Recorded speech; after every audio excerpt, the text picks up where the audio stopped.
At last, guys, we're back on air. A little bit of technical problems this afternoon. If you'd heard Laurie's language while he was trying to get it right, luckily you couldn't hear it. That was a bonus. But we're back, so we're here to answer your questions. They give me a blank screen tonight, so I can see nothing. So I'm relying on Laurie, which is incredibly scary. So you've got to fire a question at me, Laurie, because I can see nothing. So the first question we've got is from Douglas at Bartley Bay, and that's what's the oddest call you've had at the centre into a reception?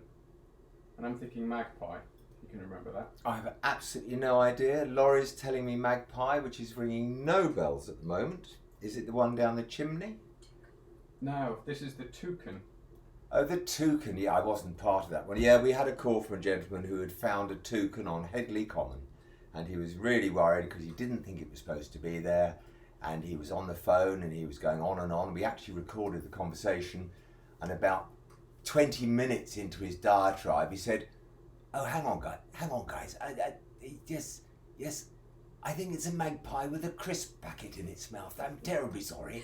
So that's about the oddest call. We didn't have to go and rescue a toucan, and the magpie lived happily ever after. We called him Toucan. So that's that one. Give me another one, Laurie. Bunny the Bear in the chat has asked, what fruits and veg can hedgehogs eat? They can eat they probably eat berries and so forth. It's not their normal diet. They're going for the invertebrates and the slugs and the snails and all sorts of things like that, and creepy crawlers. Whether they eat a bit of fruit, I suggest they might do. I suggest if you've got a strawberry patch, you've got a hedgehog, you could be lacking a few strawberries, but not their normal diet per se. Kaiser's is talking about whether we rescue exotic animals. Have we ever had to rescue anything not what we would consider normal? Yeah, we do. I mean, basically, we're there to rescue British wildlife, and that's what we do. But we do get the odd call, which nobody will go out to, and it's certainly not British wildlife. We've had an iguana up a pine tree. It was quite a big one. Nobody would go out to it, so obviously we went because we're not going to leave it there. We've had a python in a fridge, which we thought when we went there was going to be a grass snake. So that was a bit of an eye-opener for us. It was a very big python too. So we do rescue exotics sometimes, but obviously we try to concentrate on British wildlife, which is what we're good at and what I try to understand. So the EARC channel has asked, what do we feed our foxes? We feed our foxes we do give them some roadkill. If we do get roadkill in, if somebody sees an injured, a dead animal, a dead wild animal on the side of the road, we do tend to try to give them roadkill where we can, because that's what they're going to eat in the wild. But apart from that, we give them tin dog food and biscuits and all sorts of things. We get through, in the summer months, we get through a ton of dog food a month. Scary, and it costs us a fortune. We were sponsored by a company, but sadly they withdrew their sponsorship this year because they're going to concentrate on one or two pet charities and not wildlife charities. So I'm really upset about that, because it's going to make a tremendous difference. That makes a difference just on food alone of about £1,000 a month. So scary, to be honest, but life's scary and wildlife aid's scarier. A couple of people are asking, what's been your most difficult rescue recently? Recently, we haven't had any really difficult ones recently. I love a rescue that really tests me, because you have to really think what you're going to do, and you can't preempt anything. You just got to do it on the spot. I can't think of any hard ones. If it's really difficult, I sit at home and send Laurie, and then when he mucks it up, I can shout at him, and that works really well for me. A couple of people are asking, what causes mange? Mange is a sarcoptic mite. I wish Laurie wouldn't bung these things in, because a lot of the time I don't know the answers, and I have to say, Laurie, tell me the answer. It's a little mite that burrows under the skin, and it's not the mange that ever kills an animal. The mange sort of lifts the dermis, lifts the epidermis. It causes scratches and wounds. They get infected, and it's actually the underlying infection which can cause the animal. People say you can't cure a fox from mange. Mange is actually the same as scabies, which we get. So mange is quite curable. There are all sorts of ways of doing it. There's homeopathic ways, and there's the normal medicine ways. But it's curable, so we can deal with that quite easily. We've had a couple of donations in already. So Leonor Revo, sorry if I've butchered that, has sent us €20. You're very lovely, thank you for that. Lolongs has sent £11.11 and has written, do you like money? I know for a fact you do. I do. Well, I like money. This is always, I get into trouble when I give talks, because everybody says, what's the most important thing to you? And I say the money, and everybody goes, that's disgusting, you should care about the animals. We obviously care about the animals. We've been doing it for nearly 40 years. That's my passion. But the more money we get in, the more we can do things, the more animals we can treat. And we've now got this new project, which is this massive sort of wildlife aid new centre, if you like, which is going to cost about £6.5 million. So if anybody wins the lottery this weekend, please think about us. If anybody's thinking of dying and leaving us lots of money, please don't die too quickly, but we would love to see that when the time comes. Legacies are very hard things to ask for because it sounds bloodthirsty and it sounds really sad, but it's legacies which keep all the big charities running, and we rely on legacies too. And I think legacies will start to dwindle as things get so expensive in this world, and you've got to look after your children as opposed to charity. But I won't harp on about money too much. We've had another donation of 50 Swedish krona from Per Bjork, so thank you very much for that one. And we'd just like to say hi to Rachel and Lars, who are two of our volunteer work experience people who were with us very recently. The multicoloured Rachel, hair was rainbow colours and varied every now and then, and Lars, who's just a complete fruitcake because he said he loved Wildlife SOS. Sad man that he is. They were brilliant. They were here for a few months. They did so much for us, and they were so eager and so keen. We couldn't keep them down. We took them out on a couple of rescues, of which Lars did one of them, I think. But yeah, I mean, volunteers like that, come and join us for a few months. We always need help. We're very short of volunteers at the moment. We're going into our busy season. We're right in it now, and we're short of volunteers on all shifts. We do 3 shifts a day. We do from 9 until 1, 1 until 6, and 6 until 10, or sometimes 11, or sometimes 11:30 if it's really busy. And that's 7 days a week. So if you know anyone, you can suggest it to anyone. We always need help. We need veterinary help. We need veterinary nurse help. In fact, you name it, and we need it. And I need a new body because mine's getting a bit wrinkled and decrepit now.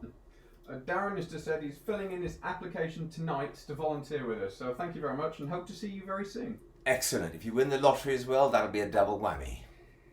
So Mary Jester has obviously seen one of our recent videos about the hedgehog that was caught on an electric fence, and it's put, how common are electrocution rescues here? I think, to be honest, that is probably the first electrocution rescue we've ever dealt with. And this poor hedgehog was sort of jumping up and down as the fence was going off. I mean, I've touched a few electric fences in my life, being from a farming family, and they do give you a nasty kick. And this thing was just stuck on it, which could have been for hours, we don't know, but it was certainly for a long time. And we were really concerned that it would have damaged his heart or something, but it didn't. He was with us a few days and he went trotting off back to the wild, and we did ask the people with the electric fence to try to raise it a little further off the ground so the hedgehog didn't do it again. A couple of people are asking, how many animals do you think you've rescued since you started Wildlife Aid? I have absolutely no idea. It will be hundreds of thousands, which is great, but in the big scheme of things, it's not a huge amount. We've got so much problem in the world at the moment with species disappearing and all sorts of things. We should get onto the bigger picture. I love the bigger picture, but it will mean that we're going to do about a 5-hour talk tonight. A couple of people have also asked, what are your thoughts on the recent spate of covering trees and bushes with netting? For those of you who don't know, in the UK we're getting quite a lot of trees and bushes that are covered in a fine netting to prevent birds from nesting. I have one word for that really, and that is insanity. In my mind there's only one invasive species on this planet at the moment, and that's man. And all we think about is ourselves. We do not consider all of nature. We do not consider what nature does for us, what the planet does for us. It's all about us, us, us. And it's just tragic. I mean, hopefully it's going to be overturned in government soon. I know there's some petitions going on to stop it. It's just ridiculous because, you know, you put the netting up, it doesn't cover every square inch. There's going to be gaps. Animals are going to get in and get stuck in, or hedgehogs are going to try to go underneath and they're going to get stuck. Insanity, I think that's the best word we can describe it with. So please, UK government, do something about it before I get really, really angry. And you wouldn't like to see Simon angry. Jay Eagles has just donated £4.99 in British pounds. It's put, not much but hope it helps. It is absolutely incredible. Every single pound goes towards our animals, and anything you can give will make a huge difference. So thank you very much. And you didn't see my lips move when I said any of that. Laurie's getting a bit mic hungry, Laurie. He gets a bit, yes, he's getting to be a bit of a starlet, our Laurie. John R. said he's watched you for the past 25 years or so. Okay, so I'm old. All right, I'm old. Started. What became of people like Malcolm, Christine, Louise, Susan, Joyce, and Rosie? There's so many different stories. That they worked with us for a long time. Sadly, Christine, who was here for a very long time, died of breast cancer quite a few years ago now. They've all been amazing. I remember when Christine first joined, we still had her starting form back from, I think, the late 80s. And she said, I'd like to do one afternoon every 2 weeks, please, on her admission form. She ended up working here 5 or 6 days a week, every hour that God sent her, and she was fantastic. So, Christine, if you're up there, thank you. Rimar has asked, what do you think about climate change? Quite a big one, that one. That is, it's so complex. We can't say very much about it tonight because we just don't have time. I mean, it is a massive problem. It's a problem that mankind has ignored for far too many years. I and others have been harping on about it for a long time, but it wasn't really until David Attenborough got his teeth into it that it started to look bigger. Climate change, whatever you want to call it, is going to be a massive problem. We have all sorts of problems, deforestation, CO2 levels. It's so big, and I think the thing that people really can't grasp is the enormity of it, and they get scared because they can't deal with it all. But if we all did our little bit, if we all do our little thing, then obviously if we did a bit, somebody else does a bit on something else, we can start to address the whole issue. It is a matter of everybody can do something to help, and I think, I feel sorry for the younger generation. You've got, the school strikes nowadays, which I think it's tragic that they should strike. I think they should be in school learning. But if that's the only thing that makes governments sit up and take notice, then good on you, because we've given them a lot of work to do for the next generation. So it's a huge topic. I'd love to go into it more. I do when I do talks and things, but for here it would probably take off the entire hour and a lot more. More donations coming in. WJFC_521 has donated $9.99 and put, spend this money wisely. We definitely will. What's all this 99 bits? Why the 99 bits? I'll put a penny in that and make it around £10. Thank you guys. Honestly, every penny helps, every pound helps, everything helps. So the more you give us, the more animals we can treat, the more work we can do, and the more we can educate. Education, I think, has got to become an even bigger part of our work, because if children understand why all these animals are here and what they do for us, hopefully they'll start to take a lot more care of them. More donations coming in. So Martino is €5.49, and he attaches plenty of love for our badges, which is quite nice. Push Bike Cam has donated £5 and put, wish it could be more. That is more than enough. Thank you very, very much. It's never enough, guys. Never enough, but it really helps. Kaiser has donated £2 and said, if you rescue any fennec foxes, please send them to him. And Katie's just donated 79p. So thank you very much to all of you guys. Absolutely. Let's get off money now. Too much money talk, Laurie. Let's give you some questions. J.Y. Dyndon has asked, how often do you or other rescuers get bitten by the animals? I always say if you're a very good rescuer, you shouldn't get bitten at all. That's very hard to avoid, but you should get bitten very infrequently, because you know how to handle the animals, you know what you're doing, you have the right kit with you. So not often is the answer. One of our volunteers the other day did a very silly thing, because a squirrel escaped, and instead of putting on a pair of gloves to catch it, she caught it with a bare hand. Big mistake, because Nurse Laurie had to go up and put a little plaster on a little pinky, because a squirrel bite really hurts. So if you've got the right kit, you shouldn't really get bitten. Sometimes it is unavoidable, it just happens. But just think what you're doing, concentrate, and you don't pick up a lot of animals with bare hands. Yvonne's asked, how many foxes have you rescued that are stuck between branches of a tree? Thinking of the recent video. Probably hundreds over the years. There's one very recently, there's one or two last year. We probably get 3 or 4, maybe even a dozen on some years. They tend to jump. I think the worst thing we have, and it's something you can all keep an eye open for at home, is when you get a V either in a tree or in a fence where one fence post doesn't meet the other one, or a bird feeder which has these sort of squirrely, scrolly tops, and that goes down to a V. An animal could get stuck in it. It jumps, misses, goes down, and once it's down in that V, it's sort of, excuse the sign language now, but once it's like that, it can't get back up again. So if you see any Vs, just put some insulation tape or something at the top, or some rope at the top of that V if it's a tree, and that will stop it going down. It'll mean it can get out and escape again. So, Laurie, keep going. Laurie's not concentrating now, he's reading something else coming in. Super Saiyan Goku has asked, can you give any life-saving tips for if you find an animal that's been involved in an RTC? To be honest, I'm not going to say too much about this because I think you need to look at our website. We've got a massive Q&A or FAQ section on our website. It depends upon the animal, it depends upon the circumstances, but in most cases, as long as you can protect it from other traffic, so make sure you get your car between it and oncoming road users without endangering yourself, and keep away from it. I know it sounds crazy, but trust me, a wild animal does not want to cuddle. It does not want to be wrapped under a blanket. Leave it alone to keep its stress levels low. But do go onto our website. A huge amount of FAQs on there. Or you can always email us through onto the website for a specific answer if you want something very specific. Joystick Divisions just says he's a big fan of what you do. He's Australian and it's currently 4:22 a.m. there, and he stayed up specifically to watch you. You are a very sad man, and I think we should swap places because I love Australia. I had so much fun out there. I loved it. It's my ideal country. When England sent all the slaves out to Australia years and years ago, that was our biggest mistake. We should have sent the good people out to Australia and left the convicts here. But there we are. Guys, enjoy yourself out there. What a beautiful country. Loved it. Karina has asked, if you could describe our declining British wildlife in 2 words, how would you describe it? If I could describe... declining the state of our British wildlife in 2 words. Both words are absolutely unusable without us getting closed down by YouTube.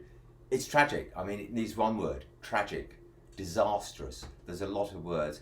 We need to do something about it. And again, it's going to be down to the younger generation to make the older generation do something about it. So, yeah, serious news and serious consequences. On that note, what can the average person do to help wildlife, be that in their garden or out and about or anything like that? What changes can be made? Again, it's mammoth. We're just about to launch something called IDOT on our website, which actually stands for I Do One Thing. And it's just that. If everybody in the UK did one thing a day to help wildlife, pick up a piece of litter, pick up a piece of broken glass, build a little wildlife area, a pile of twigs in the garden, that would be 29 billion actions a year. We all think we can't do anything to combat decreasing species and climate change, but just think if everybody did one thing in the UK alone, that would be 29 billion actions a year. So the power of one when multiplied to all is humongous, guys, and we can do it. We can turn this around. Trust me. Balthazar just asked, do you accept volunteers? I accept anything from anybody apart from abuse, which I get enough of from Laurie, and now Abby's started to get a bit lippy too. Yeah, got to be careful of Abby. She gets a bit strong now. She's been here long enough. Again, go to the website. We've got a big application form on there. I think the one thing any volunteer needs to realise, or any potential volunteers, is we need some continuity. It's no good if you say I can come this Monday and 27 Tuesdays ahead. We need you to do regular shifts. Just one shift a week would do, but there's a lot to learn. We teach you a lot too, so you will come out, by the time you finish with us, far more knowledgeable about wildlife than you probably are now. But yeah, you've got to have a regular commitment, please. A couple of people have asked, have you ever considered getting involved in politics to help wildlife in that way? I was once asked to stand for an MP, or whatever one does to become an MP, and I would have been brilliant. Earth-shatteringly brilliant.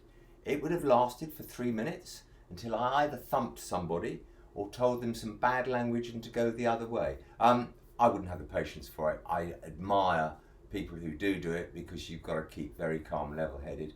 And me, level-headed, not in a million years. A couple more donations in. John R has donated £5 and Sven has donated €100, which is massive. You're a star. I think I should come and visit you. From which country are you, Sven? Berlin. Berlin? Yeah. I'm not so keen on... I have been to Berlin. I've been to Berlin a few times. I like to go to hot places, and Berlin is no hotter than here. But never mind. Sven, thank you very much, mate. Really cool. That will keep a lot of hedgehogs happy for a long time. Another donation in from a name that I really unfortunately can't pronounce. It's GOSC, but with an accent on the S and the C. Donated 5 PLN. I'm not sure what that currency is. If you do know, please leave it in the comments. Mary's asked, what's the temperament of a mole like? They don't want to be near us, so temperature of a mole is very, very, very good. Instead, you stick your finger in its mouth, and that will really hurt. I can assure you, it really hurts. We actually had one in, I think it was yesterday, a little mole, and he went back out to the wild today. There's actually nothing wrong. He came above ground. They don't often do that, especially during the day. Sometimes they just make a little mistakes. They're nearly blind. They have very bad sight, amazing scent abilities. But we put him back down there. So temperament, like most wild animals, they do not want to be near humans. So they only get cross if you torment them. Mm-hmm. Mary's also asked, what can be done to prevent nests being blown from trees in heavy wind? I always said nature is very tough. Some animals aren't the brightest sparks in the book. I know when they build their nest, they don't expect it to be in the wrong place. Nature is incredibly cruel, and I think the sort of nail in their coffin is the fact that man is even crueler and more stupid, if I dare say it live. Not a lot. I mean, if the wind's going to be that bad, there's going to be casualties. It's a tough world out there, guys, I'm afraid. We've just been informed that PLN is the Polish zloty. Zloty, I love a good zloty. Best name for a currency I think we've had in a while. I'm sure I had a zloty curry the other day, but never mind. Emily has asked, what's the rarest animal we've ever had in the hospital? I have no idea. 38 years on and I have no idea. I probably, it was the iguana. It could have been the python. I can't think of anything incredibly rare. One child at a talk not too long ago said, have you ever rescued a blue whale? I must admit we haven't rescued one of those. I don't think it would fit in the back of the car, however big my estate cars are. We don't get a lot of rare stuff. There's nothing in Britain is that rare, but I think everybody gets excited because I'm going to whiz back to sort of the bigger picture again. Everybody is so fanatical about saving the lion and saving the tiger and saving the elephant. What you've got to remember, guys, at the end of the day is all those big animals, the apex predators, whatever you want to call them, rely on the food chain all the way down to the bottom. So if we lose the bottom of the food chain, which just isn't sexy, you know, I've never known anybody want to sponsor a centipede. But actually we need all those lower animals to keep the higher animals sustained. I will get off my soapbox again in a minute. But so rare animals, everything's rare. We need everything. 1 in 5 species in UK are under threat of imminent extinction and 50% in danger. I could quote you facts for hours. We have a problem. We need to deal with it. Nigel Grant, who you know very well, has just never heard of that man. £25. Nigel, you are a star. Any more wildlife stamps, you know I won't sell them. You'll know I'll put them in my collection because I just can't do it. Nigel, every weekend is fundraising for us. He sells beautiful stamps. Some of them have wild animals or wild birds on. What he doesn't know is every time he gives them to us, I put them in my top drawer because I just cannot get rid of them. I cannot use them. I love them. Nigel, you're a star. Thank you so much for all you do. Lol Dongs has just asked, have you cleaned your car out yet? No. No, I did clean the outside of one of them the other day, and we have done a lot of rescues recently, and I couldn't find anything in it again this morning. We will get to it, and then we'll do one more rescue, and it'll be just like it was before. So at least we know everything we need is in there. It's just where. Nea's just asked, is it normal that their local sparrows have accepted a starling to move into the same hedge next to them? I have no idea. In this enlightened age, Laurie is off to my right-hand side, nodding his head up and down. So I'm going to say, yes, it's absolutely normal, because Laurie's like Encyclopedia Britannica. He's so annoying. He's so anal in his knowledge. It drives me mad. So you ask him anything. The trouble is, when you ask Laurie a question, you get a 5-hour answer. Drives me insane. And now Abby's laughing as well at the side because she knows what Laurie's like. Thank you for that. A few people are asking, what do you think of foxes as pets? Absolutely absurd. Nothing more to say. Pretty much anything in British wildlife you could probably tame down if you really wanted to.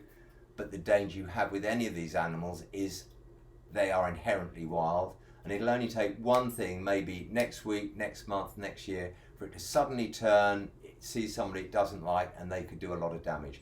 No wild animal was ever destined to be in captivity as a pet. So guys, I do not like it, I do not agree with it, and I will be very verbal about it. Pernilla Berg has said, do you or will you sell any of the images that I or Abby has taken of the animals here at the centre? For the right amount of money, I'll sell anything, including, well, I'll sell Laurie first because she's far more disposable. Abby, price has got to go up a bit for Abby because she's really nice. I'm sure we can persuade Laurie and Abby to sell images under license. Obviously, you wouldn't have the copyright of them. But it's time, guys. Our media team, Laurie and Abby, work ridiculous hours. Laurie's often sitting where I'm sitting now till 3 o'clock in the morning, editing stuff and doing stuff.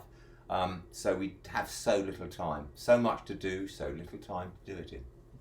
If you guys were interested in anything like that, please let us know. We can try and organise something, stick things up on the website, but please let us know. We won't do anything unless we know that it's there's a market for it. What was it Tom Cruise said? Show us the money!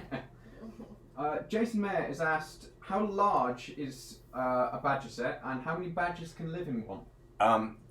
You get badger set can develop over hundreds and hundreds of years. You could have a newish set with 5 or 6 badgers in. You could have a big set. I don't know the numbers, but I wouldn't be at all surprised if it's hundreds of little sets joined together with 100 badgers in it, with lots of outlying sets. They form a massive social group. They're very social animals. They always stay together, are together. So yes, it could be absolutely massive. You'd be staggered at some of the bigger badger sets in the UK. Beautiful. Pushbike has said, what was the best and the worst rescue you've done?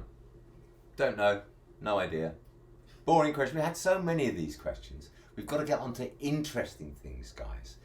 You'll find, to be honest, if you look back through the last podcast we've done, that all these have been asked before. Not being rude, but I don't know. I mean, every animal to me is important. And the last rescue was the most important rescue I did, and the next one will be the most exciting. It matters to that one, and that's the one we'll deal with. Hypercube9 has just asked, did the duck who laid eggs in your hanging basket come back in following years? It's going back quite a few years. The answer is no, but we did have a duck that came back quite a few years and laid in different places in the centre, and we have got a duck this year that came in. It could be one of the progeny of that duck, who's laid her eggs about 10-12 feet up in the coppice willow that we have at the top of the garden. So we've all got our eyes on that. She'll probably have her ducklings within the next few days. And again, it's terrible risk. We won't interfere because she's a duck. She's laid her eggs where she wanted to. It's in the wild as far as she's concerned. I worry for them because we've got lots of crows and jackdaws and magpies. But that's why ducks have so many young, because they know they're going to lose a certain proportion.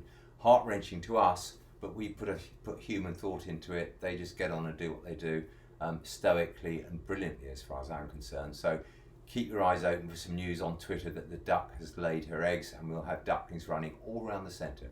Beautiful. And I shall be out there shooing away all the crows and jackdaws, and Laurie will be on 24 call out for about 16 weeks to make sure they don't get hurt. Leoth has asked, if money was not an option, what would be the one thing you would change with WAF?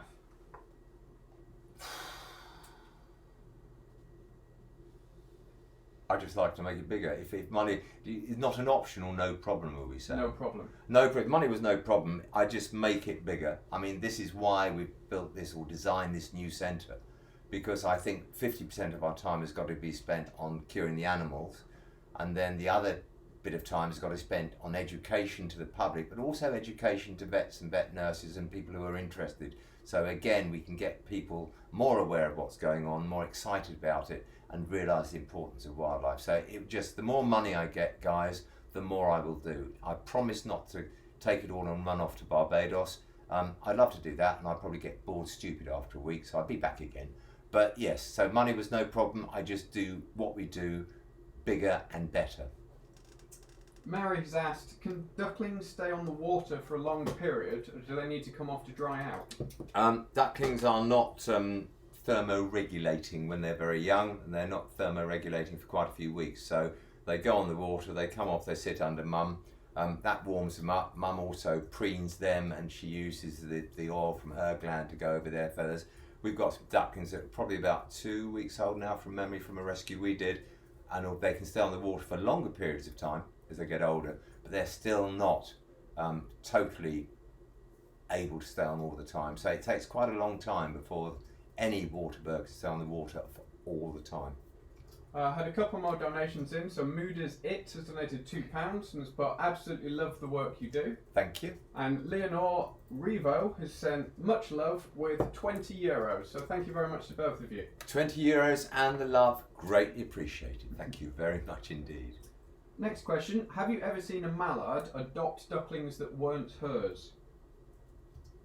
Easy answer, yes. You can sneak them in. We've done it here before when mallards come in with ducklings and a stray duckling comes in by itself. We sneak it in. We get the mallard's attention. We flick our fingers that way and we slip the duck in that way and hunky-dory. Maho Vogerin has asked, what are the signs that an animal has been poisoned, and if you catch it early enough, does it actually have a chance of survival? Again, that's a huge question.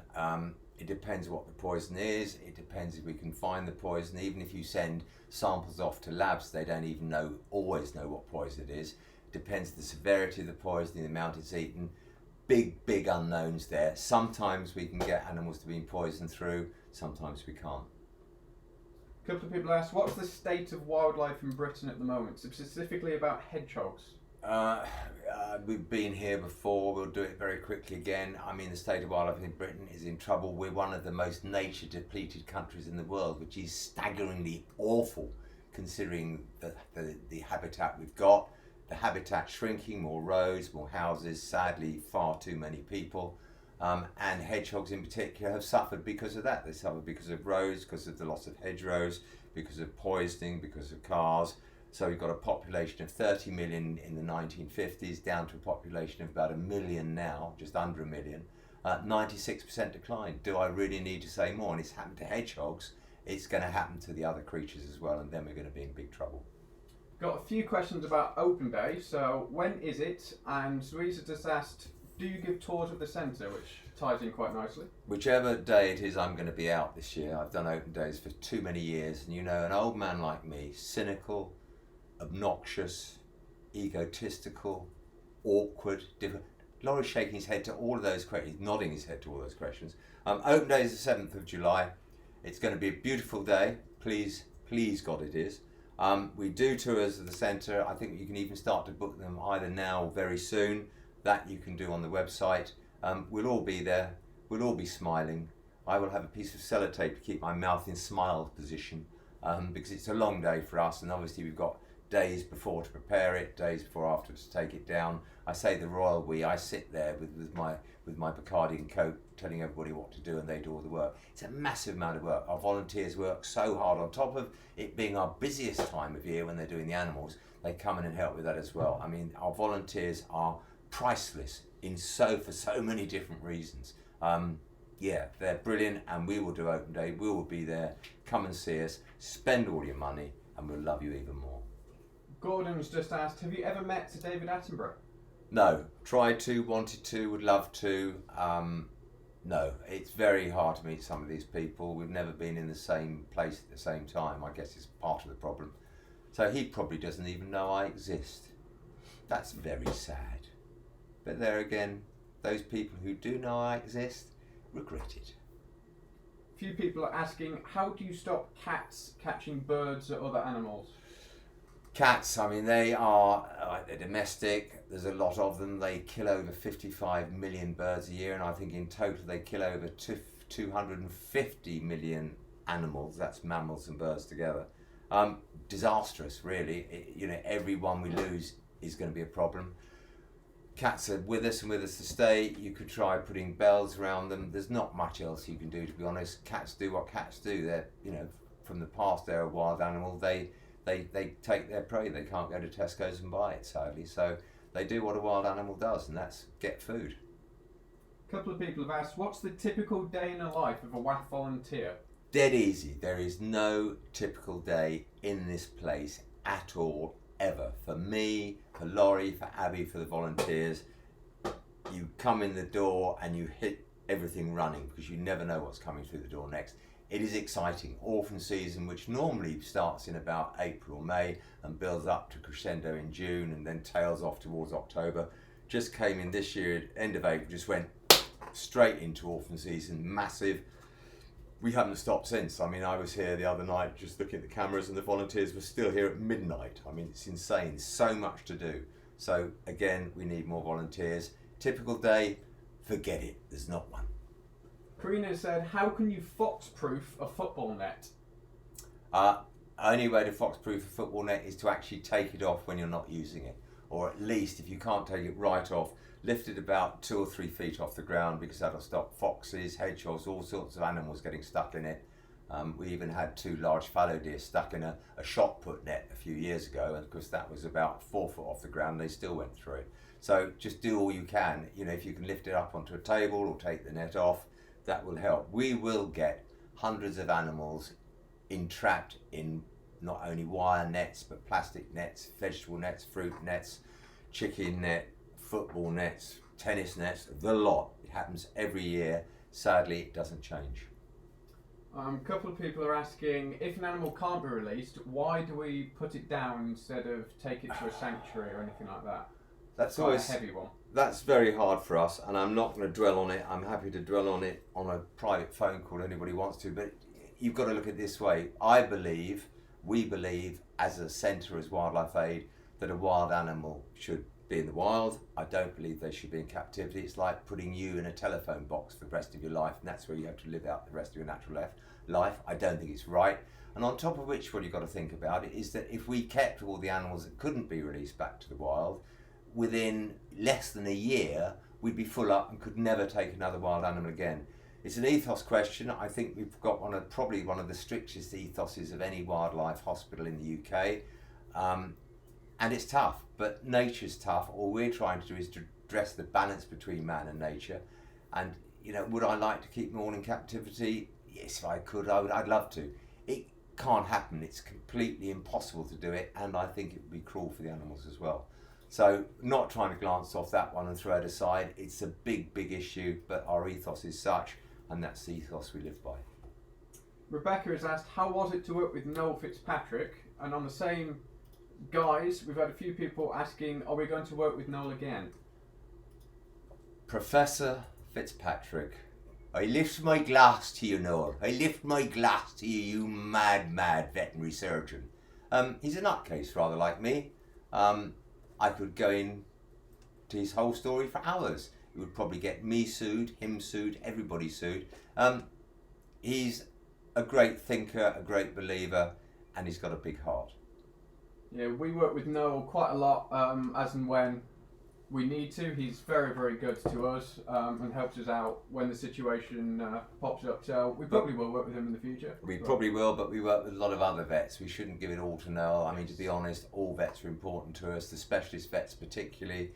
We work with Angus Anderson, we work with Neil Forbes, we work with John Lewis. I could give you a list as long as your arm. They're all amazing to us, and we thank them for their services, because without them, some of those animals would not go back out to the wild. So to all of you collectively, no top, no bottom, thank you. The Crystal Fang has asked, how do you get birds to stop flying into windows? Lots of people have tried lots and lots and lots of different things. You can put images of birds or black images on the glass. At certain times of the year, for some reason, they just seem to do it. I don't know why particularly. Nobody's ever come up with a cast iron reason as far as I'm concerned. But some people say that the little sort of black bits of paper on the windows will stop them. Some people put newspaper up in front of the window which flaps and stops them doing it. Anybody knows the answer to that, please write your answers on a postcard and send them to Simon Cowell, care of the North Pole. We've had a very kind, another donation from WJFC_521, who's donated $2.99 in British pounds, and has put, couldn't resist to donate more for a great cause. So thank you very much. There's something about 0.99s tonight. It's sending me slightly mad. Please, guys, either make it £3 or $2.99. Don't keep getting me angry about 1p. Otherwise, I'll take it out of Laurie's salary and he'll be really, really miffed. Darren has asked, can we still treat and release grey squirrels at the moment? At the moment, we can. It's going to come law at the end of September that we can't. We're still fighting it. We've still got people on the case. It's one of these invasive species things, but if you look back, if you go, I'm not going to tell you the answers now because it would take me too long, but there's many animals in this country that you could class as invasive and not natural, but man tends to cherry pick which ones they want and which they don't. Again, it's the only invasive species in my mind in the whole of the world is mankind. Sorry, I get older and more cynical, and Laurie hears me say this every day till he starts snoring. So one way to stop Laurie talking, start talking about that, and you can guarantee he'll fall asleep in a microsecond. Emily's asked, do we work with other wildlife rescues? We do. We do what we do, and we're all very busy. I don't think there's any rescue that's not busy. There is cooperation where we can. Obviously, if we've got too many of one thing, or we want something of another thing, and we want to put two animals together because we've got singletons, we all speak to each other, and providing it's in sort of a reasonable vicinity, we sort of swap patients and give them one, and we take one, and we get our sexes right. For instance, this year we had a massive imbalance on our badger cubs. I think we had about 7 males and no females. So we did some swapsies around with other centres, and I think within the next few days, thanks to Brent Lodge, we'll be getting 4 females which can balance our males out, and they can all live happily ever after. But they're not to do anything naughty unless they get married. Mark my words. Lasigna02 is just asked, have you ever cared for an animal that arrived from another country, like a bird that flew from, say, France or Norway and ended up in the UK during its journey? I can think of one for sure. We have. I can't remember the name. If Lucy is watching tonight, she will tell you, because Lucy got to travel with this bird. We had a cuckoo in. It had been micro-tagged, or had a tag around its neck, and sadly, even although it's a tiny little radio tracker, it was too heavy for the bird. It couldn't cope with it. It came in here. It was really on the brink of death, to be honest. We got it back to being fit enough to go, but it had missed its sort of starting pattern. It needed to be down in Italy by the time we'd finished caring for it. And British Airways, bless their cotton socks, flew Lucy out. I wanted to go, but I couldn't go. I was busy. So they flew Lucy out to Italy, where she released the bird, and the bird flew in the seat next to her, and they flew, I believe, first class, or a good class. Funny thing is, when the bird had gone and Lucy came back, she had to fly tourist. Obviously, the bird was far more important, but we managed to get it back on track for its migration across to the Congo. So thank you, British Airways, and yes, we do sometimes, and if they do need to go to another destination, we will do everything in our power to get them to the right place at the right time. A couple of people are asking, how many baby animals do we have in at the centre at the moment? I have no idea. Laurie, probably, being encyclopedic, knows exactly to the beak how many we've got. I would guess probably about a couple of hundred.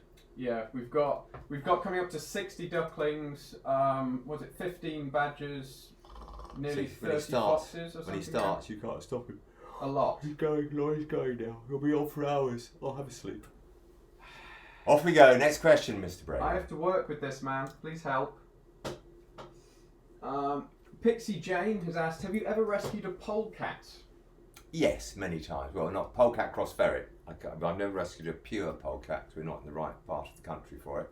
We don't get many down here. I think there are some, but we rescue a lot of polecat cross ferrets, and we put those out to the appropriate places. They're really cute. I once did a piece, and we were on It'll Be Alright on the Night. We made hundreds of pounds off this one clip where I had a polecat ferret sitting on my shoulder in the treatment room, and just as we were discussing it, it pooed violent diarrhoea right down my sleeve, and it went on that Dennis Northern programme for weeks and weeks and weeks, and every time they showed it, we made 50 quid. And I tried to get it to poo again, never would. Nightmare. Trying to scroll back through the comments.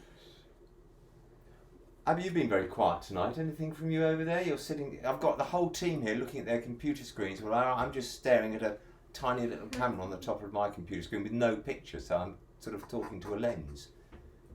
Abby, say something. Say hello, everybody. Hello. Oh, that's it. That's quite a lot for Abby. Unless you say food, then she gets mega excited if you say the word food to her. Betsy's just asked, what pets have you had? I've had lots of pets. When I was very young, we had we had a Budgerigar, which I'd never do again because I don't like animals in cages. And I've had dogs with my parents. My dog's always been either retrievers or flat coat retrievers. And I can go through the list, but it would be far too boring. I love them all. Hate it when they go, but I think the one thing we can do for animals when it is time is we can decide, be sensible when's the right time for the go so they don't suffer. I wish we could do that for people. Sadly, we can't. But I love my pets. They keep me sane. I think having a pet, having something you can cuddle when you've had a bad day, is just so calming for the mind. It's fantastic. Someone just asked, if you were Prime Minister and could make one law for wildlife, what would it be? If I was Prime Minister, I'd abdicate before I had to sit down because it's such a scary job. I just can't understand anybody would want to be Prime Minister at the moment. But we will not start talking about Brexit. Now, ask me that question again, Laurie, and I will probably mess it again. What? If I could make one law for wildlife. If you could make one law for wildlife, what would it be? It's too big a question. The answer is you would be sensible and not ridiculous when you decided how you're going to deal with things. There's not one law for wildlife. Lots of different things need lots of different protections. It's a massive topic. One law for wildlife. Sadly, it's like one law for all. Doesn't work, guys. Unfortunately, guys, we've only got a couple of minutes left now. No, we're not, because we started late. Laurie can't. I can just call this. We're not going to stop yet. We were 4 minutes late starting. We'll be 4 minutes late finishing if we need to be. Just because Laurie wants to go and film and howl in a tree. Laurie went up a tree last night to put a little owl back into its nest. So it's a tawny owl chick. We found the nest. We got over there. So up Laurie went, 50 foot up a tree. Do you think I'm going? No way. So Laurie, up you go.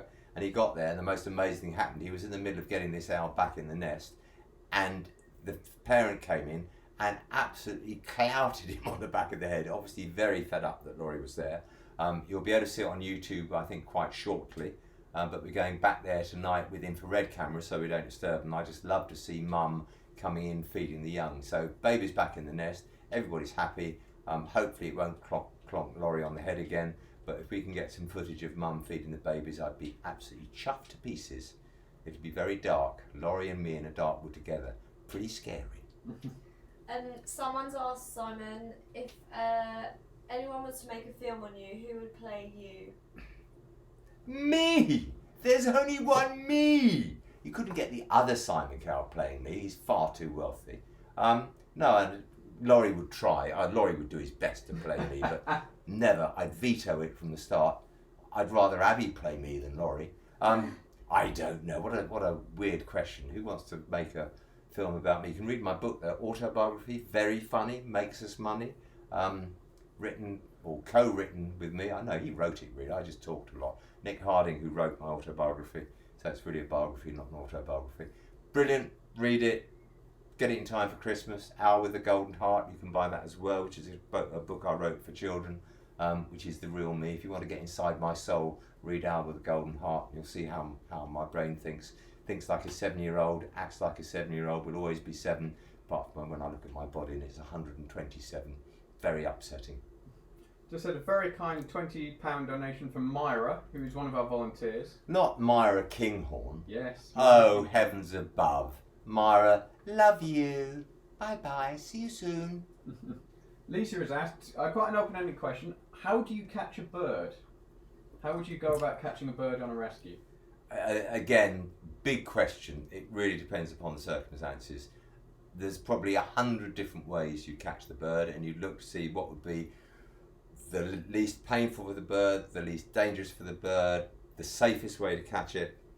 Big question, guys. One day I'll write a book on how to catch things, but it will be about 25 volumes, I think, because every single rescue I've done throughout 38 years has been different. No two rescues has ever been identical. The most identical thing I suppose we get is when we drive a mum duck and ducklings into a keep net, but even that goes different ways. You have to handle it in different ways as well. So everyone's different. As I say, there's no normal day at Wildlife Aid. King Kong has asked, do you think we need to eventually limit the human population growth? Oh, you're a brave man asking that question. The answer is quite obviously yes, which is why governments will never do it, because they're too damn scared to be honest about things. Yeah, we do. We're going to have to, unless something limits us. and not limit us to a degree where there's none of us left, which could well happen if we're not careful. But yeah, it's going to have to happen. Kev has said they've got bees making a nest in their bird box. Do they need to do anything to help, or should they just leave well alone and enjoy watching them? Leave well alone, enjoy it, guys. It can be great fun to watch them doing what they do best, and they know how to do it much better than us. It's rather like nature. Nature knows how, the planet knows how to deal with itself. The only thing that hinders the planet doing what it does best is us. So we keep getting back into this, but not too heavily, I hope. Lobster has put their dog tries to chase blackbirds and chickens, but not any other birds. Do you know why? I have absolutely no idea. I would say over to Laurie, but we're getting near the end of our time, and you don't want another 5-hour answer from Laurie because we'll all be asleep. Abby's already dropped off on the desk at the thought of it. Thank you for that. Not quite. Jason has asked, do you use any special soap or anything to get the mud off hedgehogs? There are some special detergents you can use. Water is often good enough, unless it's got oily stuff on it. Good old H2O works, but there are certain liquids. Again, I think it's in the Q&A of our website or on the answered questions. Normally just water. If it's only mud, water. If it's oily type stuff, you've got to be a bit more careful, and you've got to do it about right temperature, right pressure. Lots of things. Okay. We just want to quickly mention our online webcams. We want to mention our online webcams. You didn't see my lips move again, did you? Talk about those. We've got 4 online webcams at the moment. We're thinking about putting some more up, but they don't get viewed enough for us. Laurie and I are having a little bit of a row at the moment because I want to make our webcams a little bit of a potluck, so when you go onto them, you never know what's going to be on them, so we can move them around a bit. Laurie gets very funny, and he goes very quiet, and his nose goes a funny shape when I suggest that. So we've got 4 webcams. On them at the moment, we've got the Badger Cubs, we've got the Blue Tit, we've got the Fox Cubs, and the Ducklings. I want to mix and match, so you go on to them every night, you'll never know what's there. I think to have a little bit of a poll. Who would like it to be an exciting thing to find out what's on the webcams and not know? And who wants the same boring old stuff every day? What I might put on the 5th webcam is Laurie sitting at his desk. That will bore you in seconds. Pushbike Cam has written, can they have your autograph? I don't know why you'd want that. It's not worth anything. If it was the other Simon Cowell's autograph and it was on a cheque, please send it to me. I'll be delighted to bank it at great speed because he's got lots of it. Of course you can. God bless you. Thank you. I don't know why, but anything. I'm a total prostitute for Wildlife Aid, and will always remain to be so for the good of the animals. Please write to us via email or anything like that, and we'll see what we can do with that one. A couple of people are asking, have you noticed that global warming has affected what we're getting in at the centre? I don't think it brings increased patience. I know last year when it got very dry, we got a lot of animals in which were very dehydrated, very malnourished because the youngsters couldn't dig into the ground to get the food. We're getting things earlier this year because we didn't have a very heavy winter and things bred earlier and it was warmer earlier.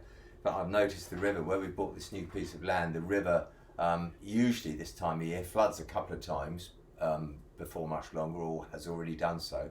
The river hasn't even come up over the banks this year at all, and I'm really worried that come midsummer it could even go dry, and that's quite scary that the river mole could actually go dry in certain places. It'd be interesting to see whether it does.